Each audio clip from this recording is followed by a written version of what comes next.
nosso orgulho, Senhor. Eu quero Queremos descer na tua presença e mergulhar nas águas do teu amor.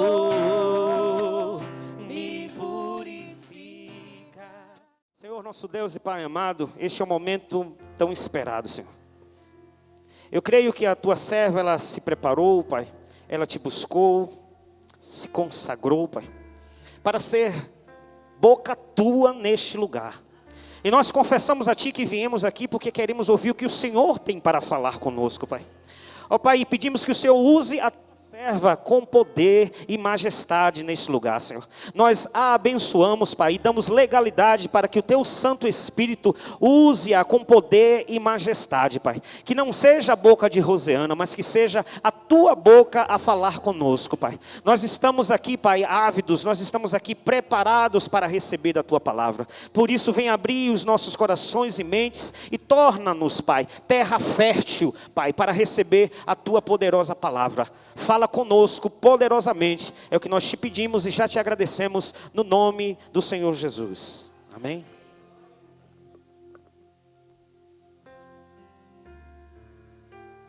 A paz do Senhor, igreja.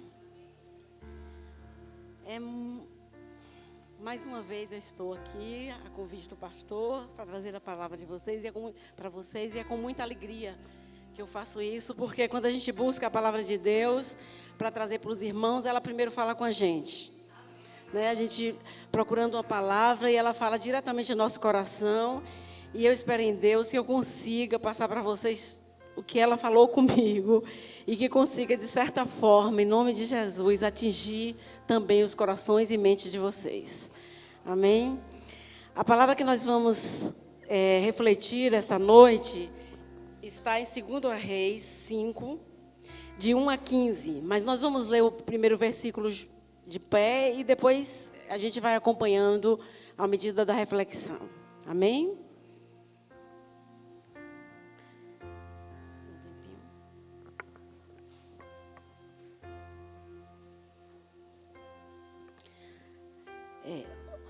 Segundo Reis 5, primeiro versículo.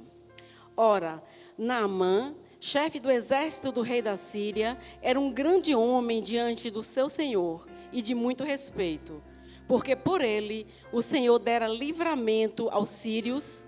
Era homem valoroso, porém leproso. Podemos assentar. Deus, ele sempre amou seu povo. E ele sempre teve um cuidado muito especial com o povo de Israel. E é exatamente por conta desses cuidados especiais que Deus tinha com o povo de Israel, é que ele permitia algumas situações, inclusive situações de cativeiro, situações de derrota e até mesmo situações que desagradavam ao povo de Israel, segundo os seus olhos, mas eram permissão de Deus, porque como a palavra diz, porque ele, o Senhor, dera livramento aos sírios. Então ele permitiu a vitória dos sírios sobre o povo de Israel. E assim também em nossas vidas. Muitas vezes Deus nos permite passar por situações que para nós é complicada, que para nós são situações indesejadas, mas que aos olhos do Senhor, que conhece todo o tempo, sabe que aquilo ali em algum momento faz-se necessário da gente passar. Então Israel ficava numa situação de indesejada com o que acontecia, mas Deus tinha um propósito com eles e como tem sobre todas as coisas. Este capítulo é muito conhecido, a história de Naamã. Ele fala da história de um herói de guerra e de algumas situações da vida dele, que a gente vê, pelo menos eu me identifiquei em algumas situações, porque a Bíblia tem isso, a gente vai lendo, conhecendo os personagens da Bíblia e vai se identificando em alguma situação, com alguma coisas que eles vivenciam, que traz para as nossas vidas. E a Bíblia foi feita para os dias de hoje, né? Então, assim, na nossa vida também, a gente passa por essas mesmas situações, esses mesmos questionamentos com relação a algumas permissões de Deus sobre nossas vidas, que a gente não consegue entender por que isso está acontecendo. Nós percebemos, então, que Naamã, ele era o capitão do exército da Síria, e que ele venceu Israel na batalha porque Deus quis. Porque, na verdade, a verdadeira vitória para Deus é diferente da vitória que nós concebemos como vitória. A verdadeira vitória para Deus é quando Ele consegue que eu e você estejamos bem próximos dEle. Independente se é eu e você chorando, independente se é eu e você sofrendo, se nós estivermos mais próximos de Deus, essa é a principal vitória para Deus.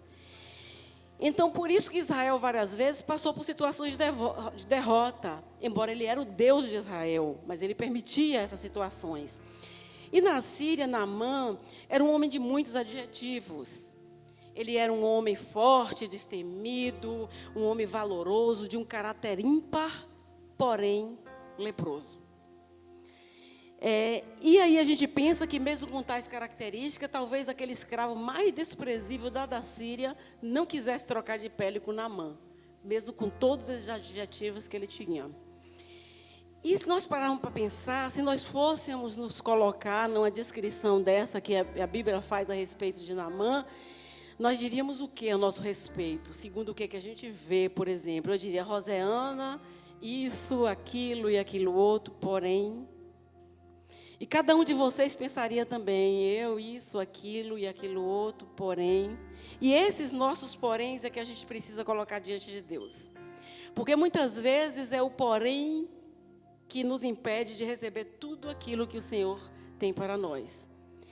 E o porém de Naamã, que aqui a Bíblia se refere, era a sua lepra. E cada um de nós, irmãos, conhecemos as nossas lepras. Cada um de nós temos situações próprias e que nos causa tristeza, que nos causa amargura, e que às vezes as pessoas olham para você e acham que a sua vida é fácil, que a sua vida é tranquila, mas não sabe que você aprendeu a sorrir mesmo passando por dificuldades, que você aprendeu a levar a sua vida adiante mesmo passando por dificuldades, e assim como Naamã, talvez as pessoas não quisessem nem trocar de pele com você, também por conta das suas situações.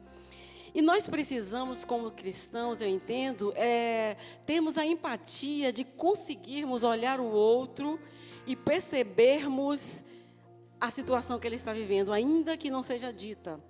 E a partir dessa compreensão de que cada um tem a sua lepra, cada um tem o seu porém, a gente passar a entender certas atitudes, certos comportamentos e certas situações na vida dele. E ajudarmos principalmente que ele trabalhe nessas situações. Quanto a Naamã, ele se portava varonilmente diante dos seus soldados, diante dos seus subalternos.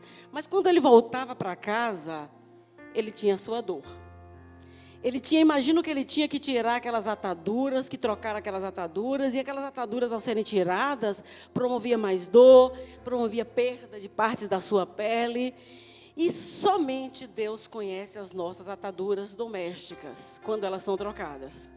É quando nós chegamos em casa e que nós precisamos realmente mexer naquilo que a gente não gostaria, que as pessoas não conseguem ver, porque Naamã fardado como um herói, era de uma certa forma. Quando chegava em casa, ele tinha que conviver com a sua dor, com suas dificuldades. A sua família percebia algumas coisas, outras não, mas é o nosso Senhor que conhece todas as nossas dores. Ele é quem nos ajuda a tratar e a cuidar das nossas ataduras. E o que faz, por exemplo, as pessoas nos olharem e achar que a gente está bem, que a nossa vida é fácil, é porque o Senhor troca diariamente as nossas ataduras. Ele nos sustenta, Ele nos reveste, Ele nos protege, Ele conhece as nossas limitações, os nossos embaraços e as nossas situações.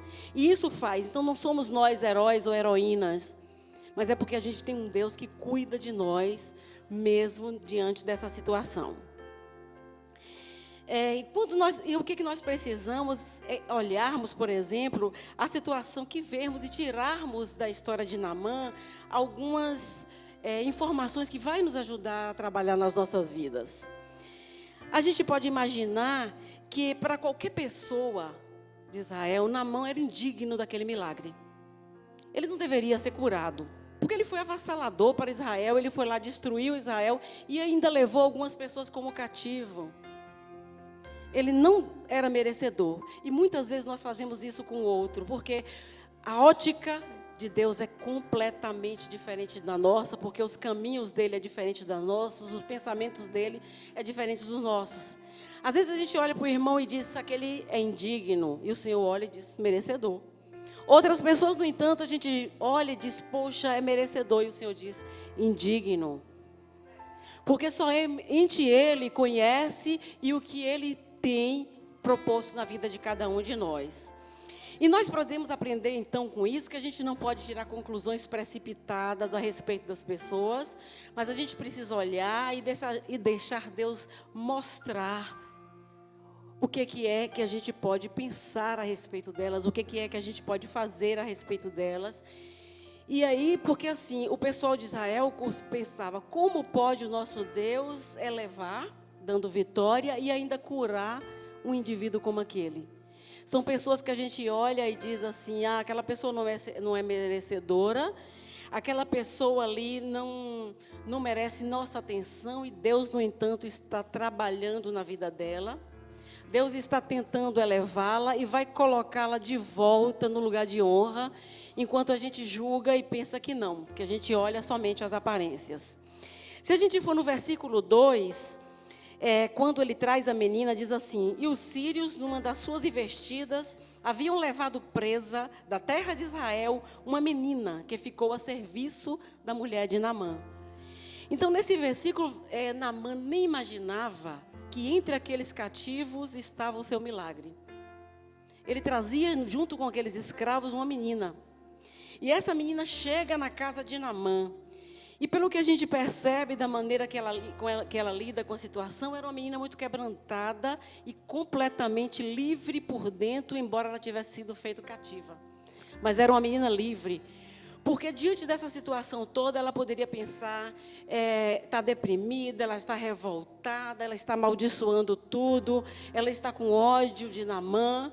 Ela poderia olhar e dizer, Deus mate Naamã, destrua também a família de Naamã, porque eu fui retirada do meu país, da minha família, da adoração do meu Deus, e fui trazida para aqui como cativo. Mas ela não tem esses sentimentos. É impressionante como pessoas, e algumas pessoas conseguem passar pelos desertos e vales da sua vida sem se deixar contaminar. E essa menina, ela não era contaminada, muito pelo contrário, ela olha para Naamã, que era o seu algoz, e diz à esposa dele, se o meu Senhor estivesse diante do Deus de Israel, ele seria curado. Então, poucas pessoas conseguem passar por essa situação. E aí, gente, a gente olha para nós. Quantas vezes nós deixamos de ser portadores de boas novas na vida de alguém, só porque naquele dia a gente não está bem? Só porque naquele dia alguém pisou no nosso calo, ou só porque naquele dia aquela pessoa, em algum momento da vida dela, não nos tratou bem, porque não estava bem. E aí a gente deixa de ser portador de boas vidas na vida dela, boas novas na vida dela, simplesmente porque a gente não está bem, porque a gente queria que chovesse, hoje está sol, porque eu estou de mal-humorada, as mulheres porque eu estou de TPM, e deixa de ser boas novas. Enquanto com a menina cativa, olha para o seu algoz e diz, se meu Senhor estivesse, ele seria curado. Uma menina completamente livre por dentro. E a gente vê na Bíblia que quem também conseguiu isso, passar por situações e ser livre, foi José. José também não se contaminou pelas situações que ele passou, ele não se contaminou de revolta e de raiva pelos seus familiares. E aí a gente pensa, qual é o segredo de algumas pessoas? A gente está falando de personagens da vida, mas nós conhecemos pessoas também que passam por situações e não são contaminadas. Qual seria o segredo de fazer uma pessoa passar por essa circunstância sem se tornar refém dela? O que poderia fazer sem que elas fossem destruídas emocionalmente? Elas conseguem sobreviver, elas conseguem ter sobriedade diante da situação. Isso é somente, irmãos, quando verdadeiramente nós entendemos que a gente tem um Deus que nos faz livre pelo lado de dentro. Quando a gente conseguir entender, porque saber disso a gente sabe, Deus nos fez livre, mas quando a gente entender que verdadeiramente Ele nos fez livre pelo lado de dentro, nada mais do lado de fora nos prende. Nada mais nos faz cativo, nem o bem e nem o mal. Porque existem pessoas que são cativas do mal, elas são tristes, abatidas, opressas. E existem aquelas que são cativas do bem, são arrogantes, são altivas, são soberbas. São prisioneiras tanto do bem quanto do mal. Então, o que a gente tem que fazer para que as condições, circunstâncias, que as situações, simplesmente as circunstâncias da vida não nos destrua? Porque, irmãos, tudo nessa vida é circunstancial. Se a gente vai ter uma nova casa, se a gente vai ter um novo nome, não é isso? Então, tudo aqui é circunstancial. E por que nós somos destruídos? Porque verdadeiramente nós não entendemos, não internalizamos que a gente é livre por dentro e que não pode ficar à mercê do que as pessoas fazem conosco. E a gente precisa trabalhar na nossa mente para isso. Essa menina sem nome, ela muda a história do maior nome da Síria. Ela muda a história da vida de Naamã. Simplesmente por quê? Porque era livre por dentro. Ela não se permitiu contaminar com tudo que Naamã tinha feito ao seu povo. Ela também não se lidou com situações que nós lidamos, que ela podia pensar, poxa, como é que eu vou falar para Naamã que meu Deus cura ele, se ele vai dizer, então se o seu Deus cura, vai me curar, por que ele deixou você ser cativa? Ela não tinha essas situações. Ela simplesmente cria no Deus, ela não tinha situação, não tinha revolta. E quantas vezes a gente revolta por Deus, perguntando, por que Deus eu estou passando por isso? Não, ela continua achando que ele estando diante do Deus dela, ele seria curado. Então, Deus continuava sendo o mesmo, embora ela fosse cativa. Que era ela livre, embora estivesse como escrava na casa de Naamã, mas ela não se sentia como tal. No versículo 4 diz assim: então foi Naamã e notificou o seu senhor, dizendo, assim e assim falou a menina da terra de Israel.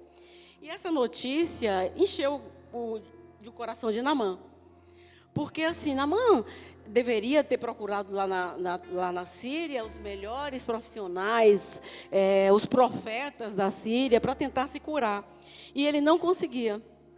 E ele simplesmente ouviu falar que o Deus de Israel, embora Israel estava sendo destruída, mas Israel tinha um Deus que era o Senhor dos senhores e o Rei dos reis. Assim como na nossa vida, se a gente passa por situações complicadas e a gente se sente diminuída, triste, abatida, a gente tem que lembrar que a gente tem um Deus que é soberano no céu e na terra. Que independente da circunstância, em qualquer momento, em qualquer tempo, Ele agirá. Naamã ouviu isso e acreditou nesse Deus de Israel, mas só que ele não foi pelo caminho certo. Quantos de nós também procuramos Deus e procuramos nossas curas e procuramos as nossas bênçãos da forma errada? Ele simplesmente, se fosse um homem comum, ele se vestiria, pegaria alguma guarda, iria para Israel, procurar Naamã, que era conhecido, e onde ele estava ia procurar Naamã. Mas ele não fez isso. Ele simplesmente pegou cavalos, carros, vários homens e partiu para falar com o rei da Síria.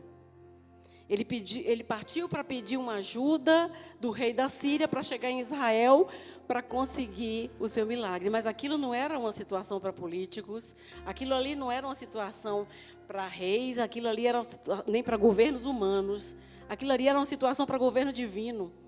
E muitas vezes em nossa vida também a gente fica procurando chegar ao nosso milagre por caminhos errados. Naamã, ele teve um segundo servo que salvou a vida dele. Primeiro essa menina, e depois em outro momento, ele ouve um outro servo e endireita os caminhos.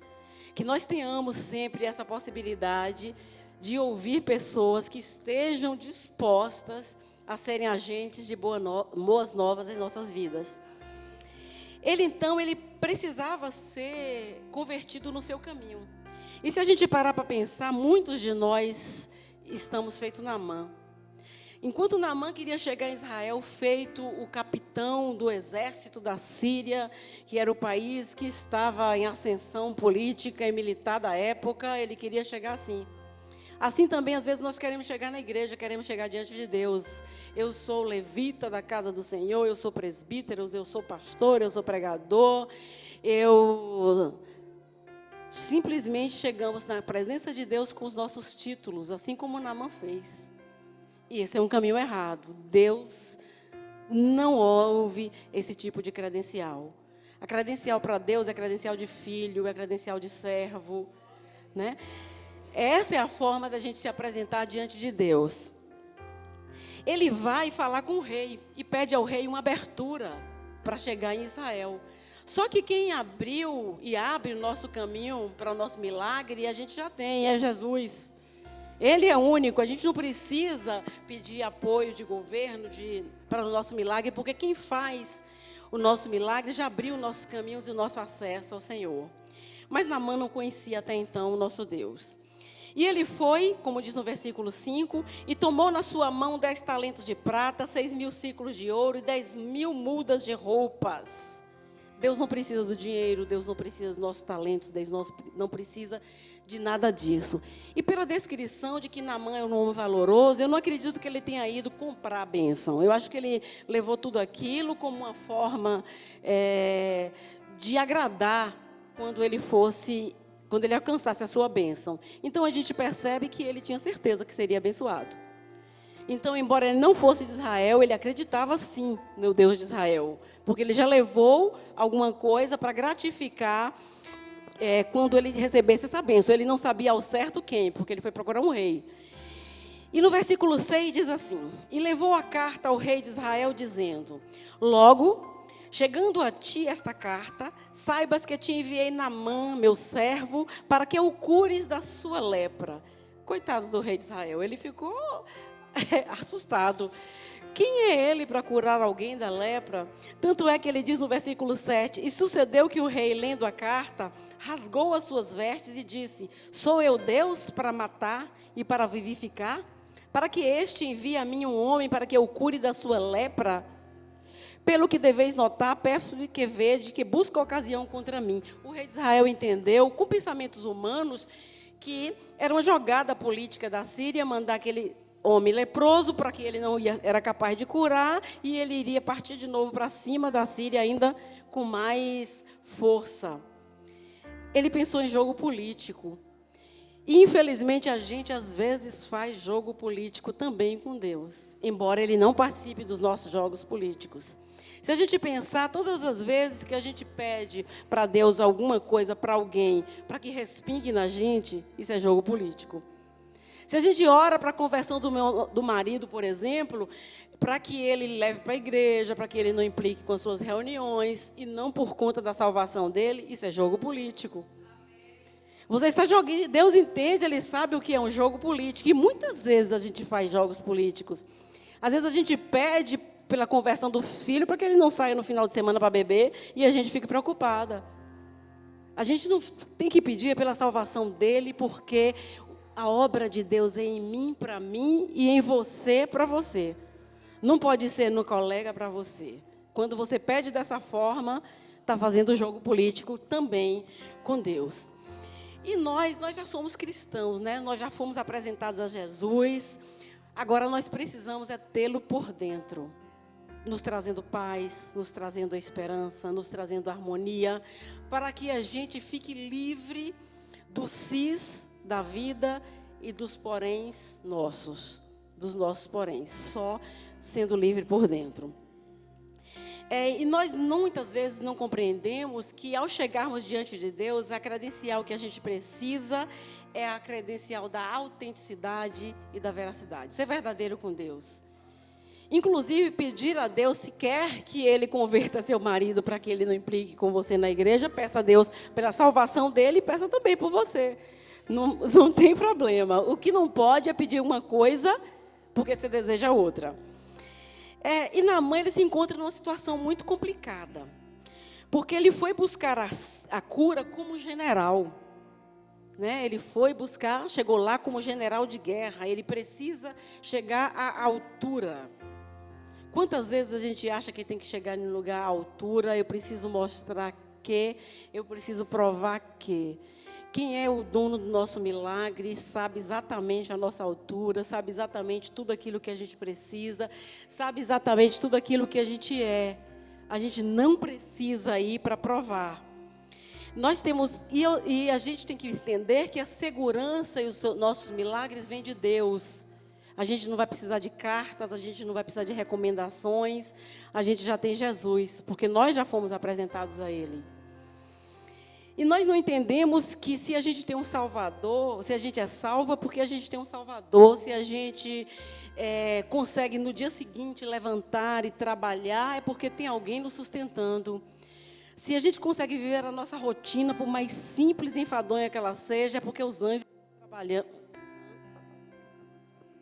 É porque os anjos estão trabalhando para que tudo fique no seu devido lugar. Então, nada é por nós, tudo é por conta dele. No versículo 9, diz assim: Veio, pois, Naamã com seus cavalos e seu carro e parou à porta de Eliseu. Eu fico imaginando aquela cena, ele chegando à porta de Eliseu, sendo que ia para uma batalha, todo pronto, querendo impressionar, como o general Naamã. E aí, eu acho que ele caiu do cavalo, porque eu acho que ele imaginava que Eliseu ia tapetes vermelhos, ia tratar ele com todas as pompas que ele achou que era necessário para ir para Israel. Só que aí ele não entendeu quando ele recebeu simplesmente um recado. E aí ele ficou a questionar: um recado? O quê? Eu, o general Naamã, ele não me recebeu porque ele já tinha tudo projetado na sua mente de como seria a sua chegada. Ele projetou até como seria o seu milagre, ele tinha um script pronto. Ele achou que Eliseu ia se colocar diante dele, colocar a mão sobre o leproso e ia curá-lo. Estava tudo pronto. Quando ele chega lá, ele recebe um recado: vá e banhe 7 vezes no Jordão. E não foi nem por Eliseu, foi um recado que Eliseu mandou. Então, no versículo 10, diz assim: Então Eliseu lhe mandou um mensageiro dizendo: vai, lava-te 7 vezes no Jordão, e a tua carne será curada, e ficarás purificado. Gente, aquelas pompas todas dele não adiantava nada, porque diante da cruz não é elevação.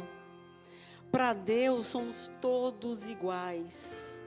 Simplesmente, ele teria que se colocar diante de Deus como um homem leproso, buscando a cura.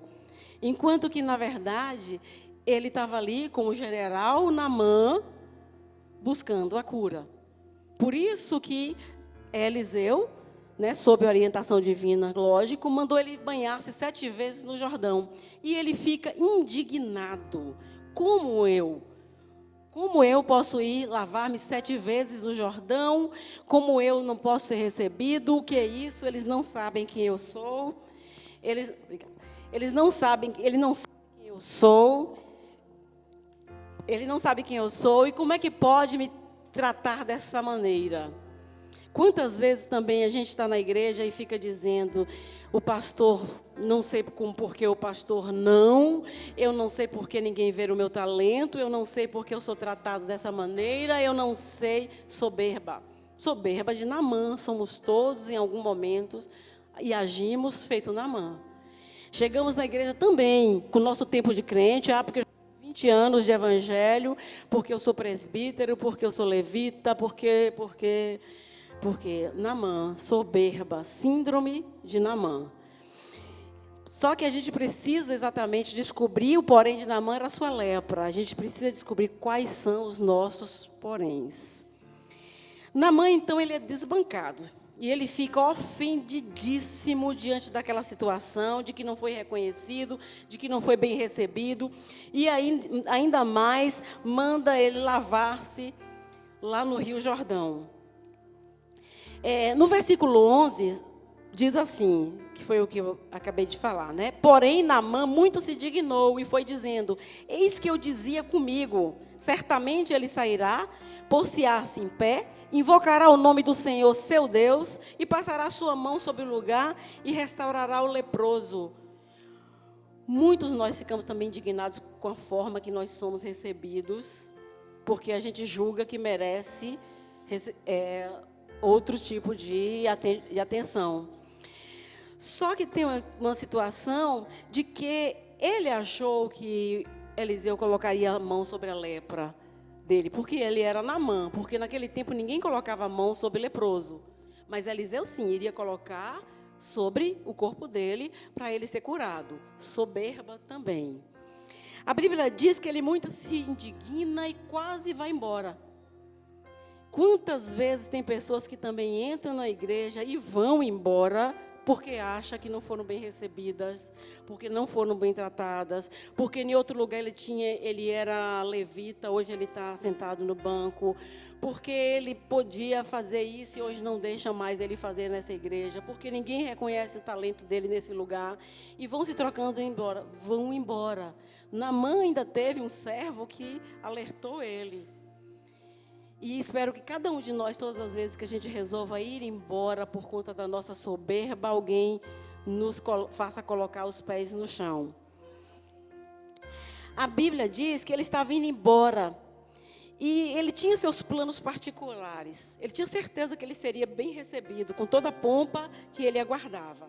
No versículo 12 diz assim: não são, outro questionamento de Naamã, não são porventura Abana e Farpar, rios de Damasco, melhores que todas as águas de Israel?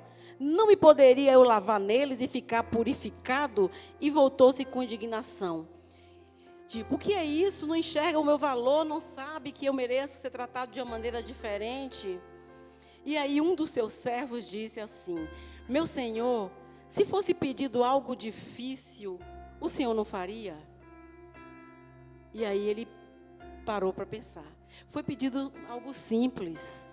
Aliás, Deus só nos pede coisas simples.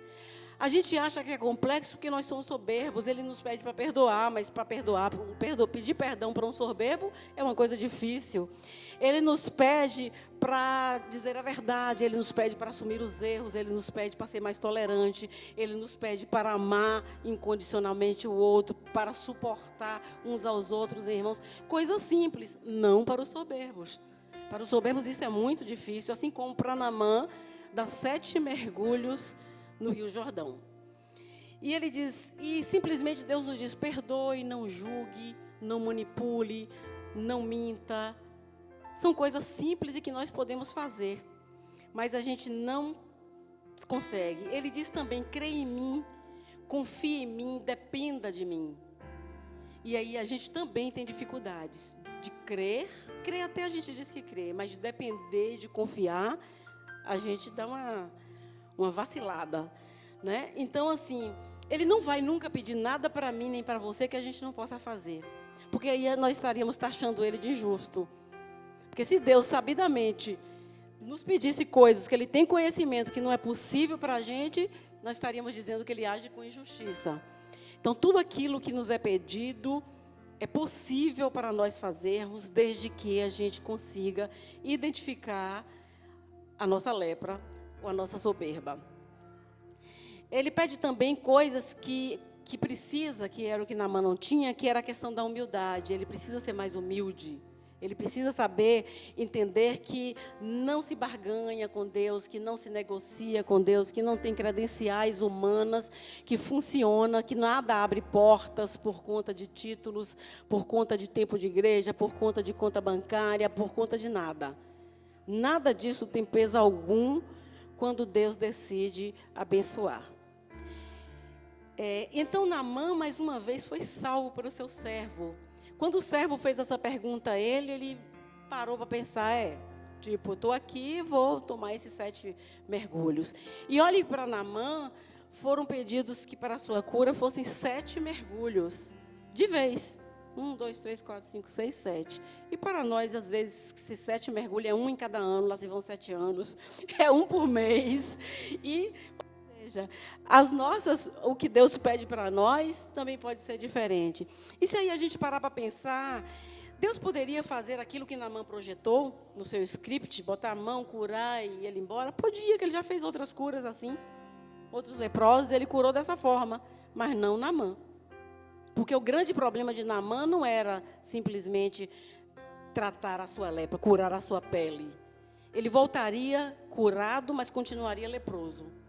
Ele continuaria... Então, para Naamã, o tratamento dele seria não ser recebido por Eliseu, ser mandado tomar 7 banhos lá no Rio Jordão, diferente do que ele julgava que seria melhor para ele, mas era aquilo que ele tinha que fazer. E por que Deus fez assim? Porque ele quis, porque ele conhece, porque ele sabia que no caso de Naamã, o milagre dele tinha que ser alcançado diferente. E por isso que a gente às vezes compara milagres semelhantes, tal pessoa conseguiu isso e aquilo com facilidade e eu estou aqui há anos. É Deus trabalhando de alguma forma, né? Porque Deus age em você, para você, de alguma forma. Então, Naamã decide, então, ele começa a pensar e resolve e tomar esses seus 7 banhos. Primeiro mergulho, nada. Segundo, nada. Terceiro, nada. E ainda bem que ele não desistiu, porque ele poderia pensar, ou poderia mudar, dizer, para que 7? Eu vou dar logo 3 e está tudo resolvido. Não é banho no Jordão? Tanto faz 3 como faz 7. Teria que ser 7. Por quê? Superstição? Não, porque Deus queria assim. E a gente tem que fazer as coisas exatamente da forma que Ele quer. E a gente tem o hábito de colocar o DNA para resolver as nossas situações, fazer as nossas manipulaçõezinhas, dar o nosso jeito, dar uma ajudinha a Deus, mas eu posso fazer dessa maneira, Ele me pediu assim, mas para mim assim pode ser feito, não vai funcionar. Só ia funcionar se fosse exatamente da forma de Deus. E fazendo como Ele manda, funciona, porque a própria palavra de Deus diz que Deus não é homem para que minta, nem filho de homem para que diga e não aconteça. Então, se Ele disse que era para tomar os 7 banhos no Rio Jordão e ele seria curado, essa era a única forma dele ser curado. E quando ele chega no sétimo banho, ele é curado. Eu imagino que Naamã, ele fica extremamente feliz com o que aconteceu. E ele não é só curado da lepra, como ele é tratado. Porque ele consegue reconhecer que o Deus de Israel foi quem fez aquilo. Porque ele poderia também pensar, tomar os 7 banhos, ser curado e ir embora. Deixar logo as coisas que ele levou para dar de presente e achava que tinha pago já a sua cura. Mas Naamã não. Ele voltou para Eliseu para dizer que ele não mais faria nenhum tipo de sacrifício para qualquer outro tipo de Deus. Então ele não só foi curado da sua lepra, como também ele foi convertido. Ele foi modificado dos seus caminhos. Ele tomou outra direção. E ele pede assim: me deixes levar um pouco de terra para que eu leve para a minha nação. E eu só vou, a partir de hoje, oferecer sacrifício ao único Deus, que é o Deus de Israel. Aí eu fico pensando, será que Naamã não é mais convertido do que muitos de nós hoje? Ele diz, somente vou fazer sacrifício ao Deus de Israel. Quantos de nós faz sacrifício a outros deuses? Né? Ou o Deus da religião, ou o Deus do bem-estar, ou o Deus do sucesso. Quantos de nós fazemos sacrifícios em nome de outros deuses? Naamã diz que só se sacrificaria a único Deus, que era o Deus de Israel. Houve conversão, houve salvação, houve cura, houve transformação. Então, Naamã, gente, ele conheceu aqui o Deus que nós já conhecemos. É aquele Deus que cura, aquele Deus que trata, aquele Deus que liberta. E aquele Deus que nos pede coisas simples e que se está difícil para nós é porque nós temos soberba. Porque Ele não pediria nada que nós não poderíamos fazer. Então, com essa palavra, eu peço que nessa noite, sondemos os nossos corações e procuramos saber onde é que está toda a soberba. Que nós procuramos buscar em nossas vidas e descobrir o quanto de Naamã existe em cada um de nós e quais são os poréns. O que em mim é um porém que precisa ser tratado, que precisa ser colocado diante de Deus pela forma correta, né? O que a gente precisa pedir ao Senhor para que faça sobre as nossas vidas? Que Deus só não quer, gente, que a gente esteja diante dele desnudado e despido de todo recurso. Que você já seja somente você. Lepra, você com sua dificuldade, você com sua tristeza, você com sua dor, você com sua arrogância, você com seu medo, você com sua maledicência, somente você diante dele, sem as credenciais. Que nós ao orarmos para Deus, não oremos feito o empresário, o pastor, o levita, o gerente, o dono, não, que nós oremos para Deus simplesmente como ser humano, pobre, leproso e que precisa da cura e que precisa da atenção dele. Deus quer nos ver assim diante dele. Nenhuma das nossas credenciais que nós como humanos valorizamos tanto tem qualquer valor para Deus. Nenhum valor. E a gente pede também que Deus nos oriente para que nós não procuremos caminhos políticos, que a gente não procure resolver a situação dando a volta ou através de conveniências. Que a gente comece a depender dele, não depender de indicação, de cartas, de orientação de outros. E aí a gente pare para pensar qual Naamã a gente tem alimentado e quanto de cada um desses Naamãs existe em nós. É o Naamã que foi ou o Naamã que voltou? O Naamã que foi aquele Naamã soberbo, cheio de credencial, né, arrogante, e que dizia provavelmente tudo posso nas minhas credenciais.